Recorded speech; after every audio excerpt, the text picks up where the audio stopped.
up, fellow collectors, and welcome to Long's Toys. Today we are taking a look at a few Final Faction action figures, and if you're not familiar with this toy line, it's a pretty ambitious toy line that is exclusive to Dollar Tree stores.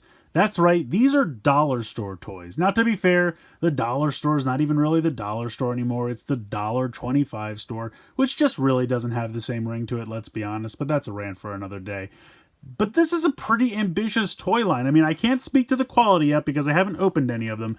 But just looking at the packaging, I mean, you have this really nice packaging here. You have some artwork of the character over here. They have accessories. They have names and factions. Then you spin around to the back. You have tech specs. You have a cross-sell with the other figures that are available. You have a QR code, which links to their YouTube channel. They have cartoons associated with this. It just kind of blows my mind. I mean, it's really impressive, the marketing campaign that they've gone to for this. I mean, you guys have been to the dollar store before. It's usually the cheapest knockoff stuff you can find. The back of the cardboard is usually just blank. It's that kind of normal cardboard color. There's nothing to it. I mean, just the amount of love that's already been put into the packaging for these has kind of blown me away. And I have to shout out my friend Corey. He was the first one of my friend group to discover these and kind of told us all about them. So I had to kind of journey to a local Dollar Tree and check these out for myself. Like I said, can't speak to the figure quality so far, but just kind of blown away how much love was put into this, knowing that it's going to be $1.25 each. That just seems kind of crazy to me. And you can see, you know, you have the two warring factions, you have the final faction, and then the Karn aliens. These are called Alpha Team, I think, because there's going to be additional characters later. So you have 1, 2, 3, 4, 5 characters in the first series here for the Alpha Team. Then you have a couple different aliens. Now, if we take a look at this guy over here, Churro, which is a fantastic name. This guy is a dog.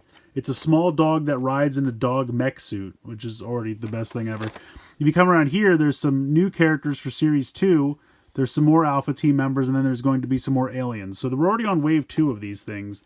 This is just blowing my mind. Like, just everything about this. I hope the figures themselves are good, because everything about, you know, the packaging and the marketing and everything for this is pretty impressive. So I'm pretty psyched about it. But we have Churro, who is the dog mech. We have Swift, who is a ninja. We have Sergeant Steel. And then we have 3 different aliens. We have a Hive-class drone. We have a Hive-class brute. This is a pretty bulky figure here. And then we have a Hive-class synthoid. And you can see here it talks about how the arms are removable, and there are additional weapons packs you can buy that you can apparently swap in for different arms. There are vehicles associated with this toy line that are also $1.25 each, which just boggles my mind.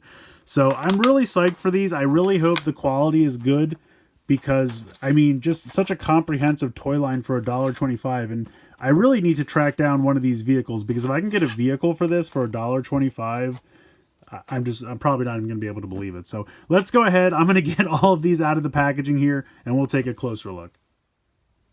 So here are the figures out of the packaging, and honestly, they're pretty great. I mean, keeping in mind that they're only $1.25 a piece, they're a lot of fun. I'm not going to say they're perfect, because obviously, you know, they're not going to be the same kind of quality as, like, your normal 4-inch figures, but they're actually really, really fun. I mean, first up here we have the drone. They're kind of standard 5 points of articulation. So you have the arms can spin, you have a head swivel, you have, like, I would say 180 degrees, not quite 180 degrees in the hip. So basic 5 points of articulation there. He's got this accessory, kind of this crazy alien blaster. You can see it fits snugly into the hand. He's also got some peg holes here on the side of his forearms. I'm assuming that's where you can apply some of the weapons from those weapon packs. He also has a peg hole on the back here. He's also got this kind of really neat, like, silver wash all over his body. And then I think the face detailing is actually really impressive.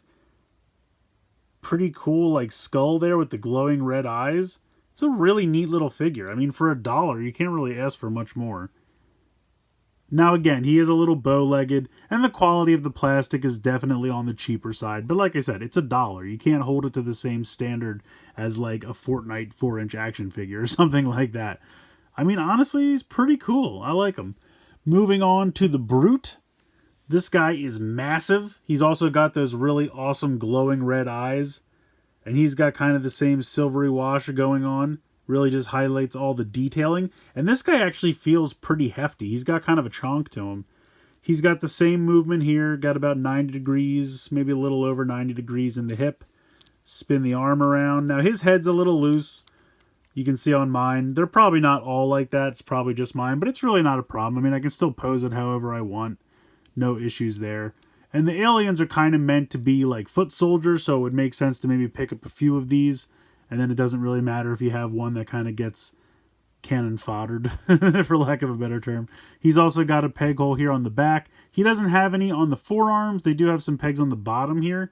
I don't know if that will be used for something in the future. And then he's just got this massive alien cannon. It's really kind of cool. I like that quite a bit. And then last up for the Karn is the Synthoid, which is a very interesting design. And his arms can actually pop out, because if you buy the weapon packs, you can interchange them, that you're supposed to be able to pop in different arms.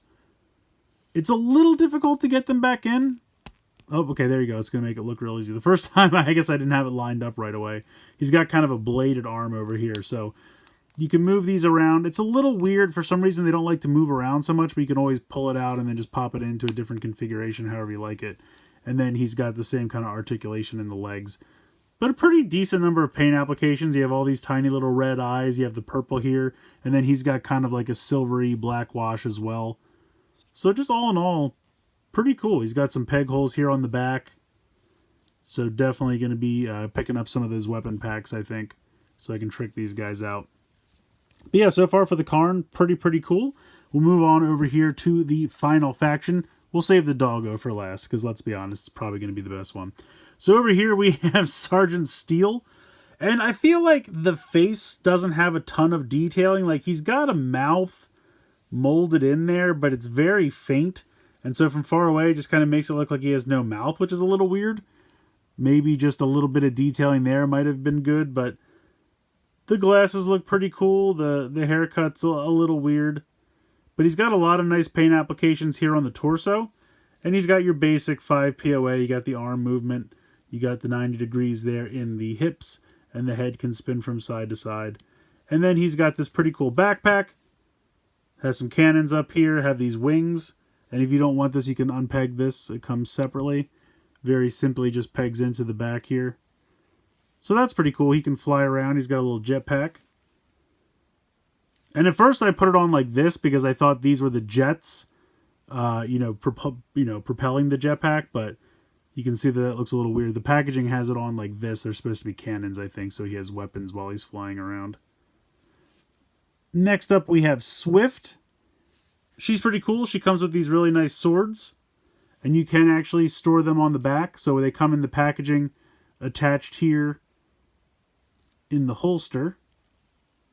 So you can go ahead and have both of her swords here on the holster, which is pretty cool. So she can wear them on her back. Now the problem is her hair does kind of get in the way. And because it kind of lines up with the peg hole, if you want the head to be kind of straightforward, you get head movement from side to side. But because of the way the hair is, I mean, they do kind of sweep it to the side a little bit, but it still kind of gets in the way. But you can kind of make it work. You just kind of have to figure out a balance.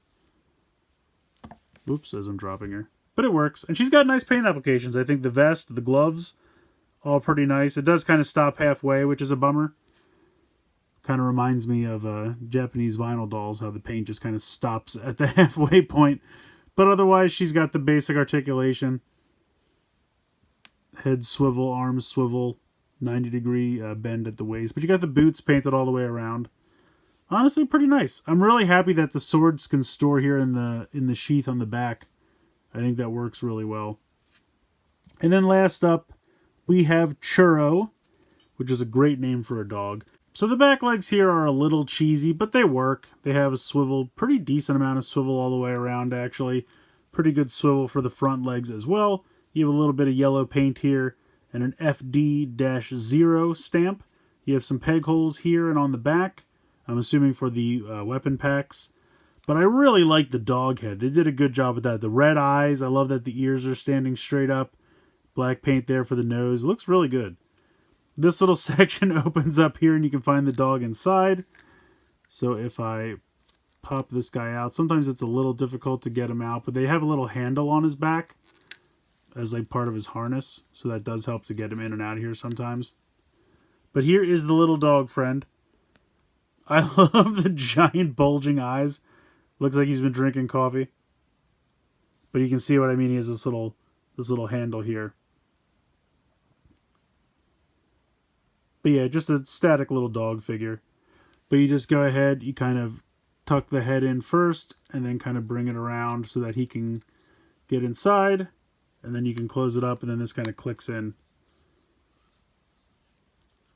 And there you go. You got Churro's dog armor. It's just a ridiculous idea, and I love it. So I think these are a lot of fun. Honestly, for $1.25 a piece, I think they're a ton of fun. There are other characters I still need to track down. Might army build these aliens a little bit because it makes sense to have more than one of them. Definitely interested in trying to track down some of the vehicles because I definitely want to see how that works for $1.25. They very well might be more, but from everything I've seen, I believe they are $1.25, just like the rest of the line. If they're a little bit more, that's fine. I completely understand, but I'm very interested to see how that's going to work. Definitely want to track down some weapon packs, so I think it's neat. I just think it's a very ambitious line. I mean, to have this level of care put into it. For dollar store toys, it's usually the minimal effort. It's some kind of cheesy knockoff of some established property to confuse kids or get them to just have something similar or, you know, a budget option, something like that. But this is something that's trying to be wholly its own, pretty decent quality for the price, and it's pretty expansive. I mean, to have two factions, you know, aliens, you have the human side, there's going to be vehicles, there's weapon packs and different things that you can mix and match. It's pretty cool. I have to say, it's definitely more than I ever would have thought would be put into a line of dollar store toys. Let's just put it that way. Budget stores like Big Lots, things like that, where, you know, these things could be $5 a piece, something like that, I could understand. But just the quality versus the price is just nuts to me, and I'm really excited about it. So I'm definitely going to be tracking down some more, but let me know what you guys think in the comments below. Is this the first you've heard of this line? Do you have some of these? Who's your favorite? You know, let me know. Have you found any of the vehicles yet? I'm very interested to hear from you guys. So definitely let me know in the comments down below. Please like, share, and subscribe. Hope you guys enjoyed the video. And as always, thanks so much for watching.